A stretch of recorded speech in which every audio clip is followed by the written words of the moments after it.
Okay, YouTube, that's our Nevis T-Man. This was the helmet that I ordered off of banggood.com. Pretty cool. I hope you can see the graphics on it. If not, here we go. Pretty cool helmet. It's got the grind setting, and it was maxed out at 13. Auto darkening. Well, all you can see in there. Sun's really giving me a heyday here. Sensitivity, delay, settings, 4/9 to 13, which is pretty cool. Again, this is on banggood.com. I'll leave the link in the description down below. And to go along with that is my 90 amp flux core wire welder. Now, I've been kind of playing with it a little bit. There's my generator. Y'all don't nail me too hard on in the comment section about the generator being outside, but hey, that's where they're supposed to be, right? Gas tank gives the generator good cover, decent cover. It's not the best, but better than none. No, I haven't got the battery for it yet. Now, Nevis, I know you was talking about your 420, trying to figure out if 9 amp was going to be ideal for it, and they are rated for 9 amp minimum. So you're doing good with your battery. Now, I've been kind of monkeying around with the welder a little bit. I don't know if you can see the wheels on this, or beads rather. Like I said, I'm just starting out. I really haven't had a whole lot of time to practice with it, so it might be a little rough, which I know they are. A lot of bead splatter. Of course, you're going to get that with flux core welding.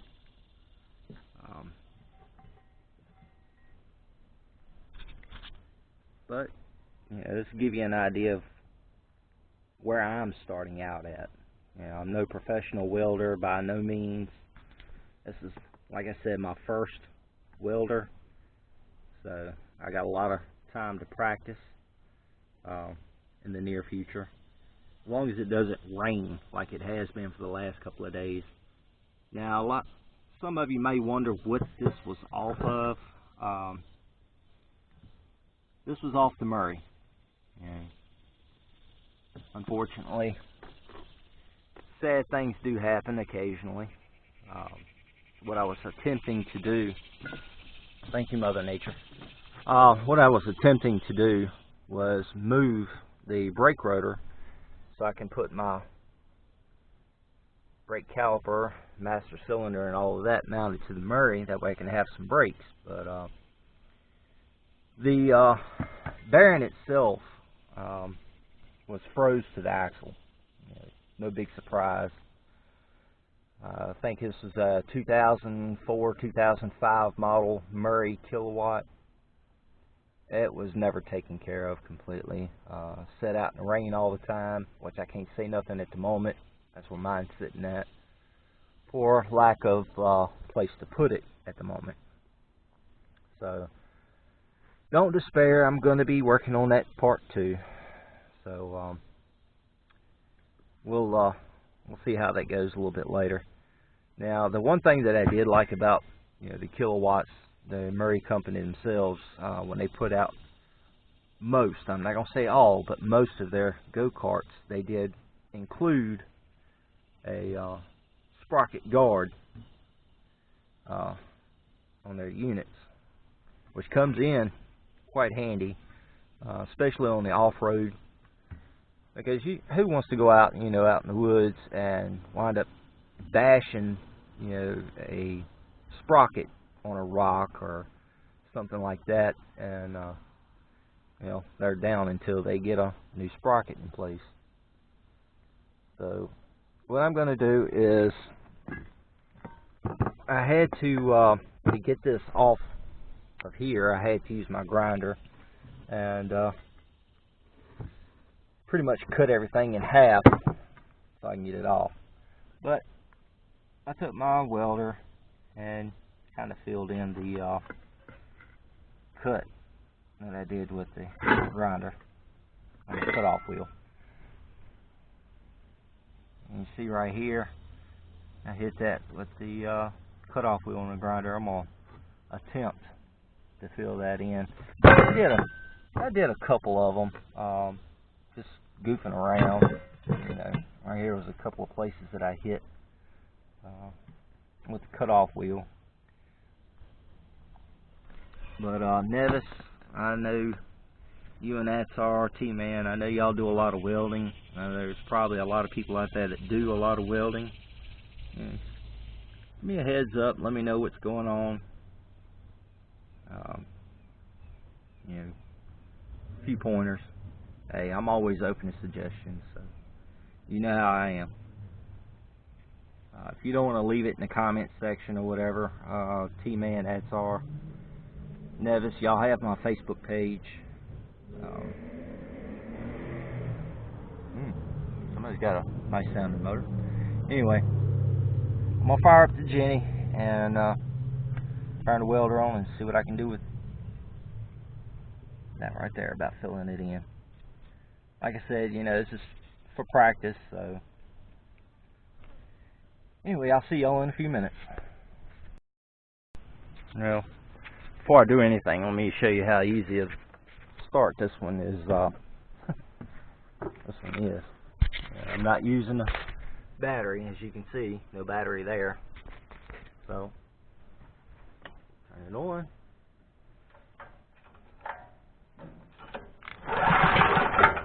Oh yeah, okay. Show you.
Anyway, it's kind of hard to weld with one hand.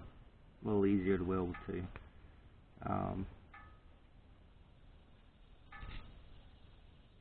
Anyway, let me know what you think. And no, I haven't disappeared. It's just been raining here, so I shall see y'all later. T-Man, Atsar, Nevis Projects. Tool review.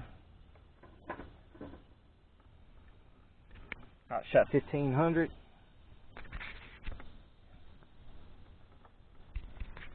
AJ's Repair Shop. And y'all shout out.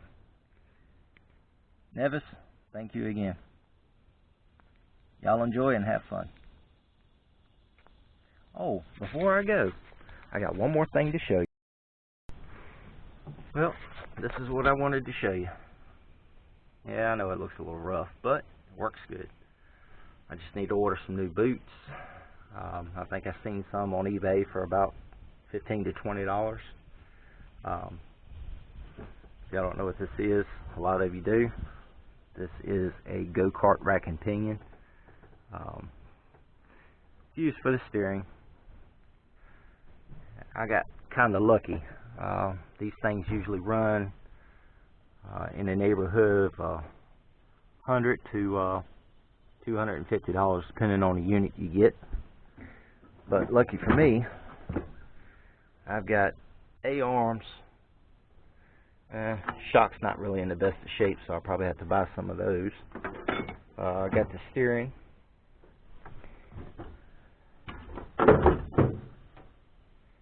All of that. I don't know yet if this is adjustable yet or not. Looks like it may be. I'll find out later. But all this is going to be cleaned up and used. This was pulled off of a go-kart that was pretty much trash. I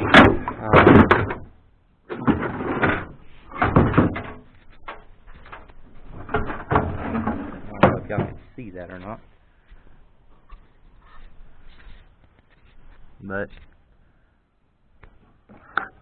it says Timberland. tpg-info.com. So there's a number on here. It's 1-877-855-0196. Y'all could probably go to the website or something like that and check them out. Don't know who they are. I haven't done any looking up on the info yet, so y'all will probably find out right before I do. But yeah. And for the price, well, I'm gonna leave y'all guessing on that. But like I said, it does move fairly easy. Kind of hard for it too. Well, let's see. Good shape. I mean, yeah, it is a little rusty, but no big deal. But y'all leave a comment down below. Let me see what y'all think I give for that, and I'll let you know who got the closest. But I shall see y'all later. Bye.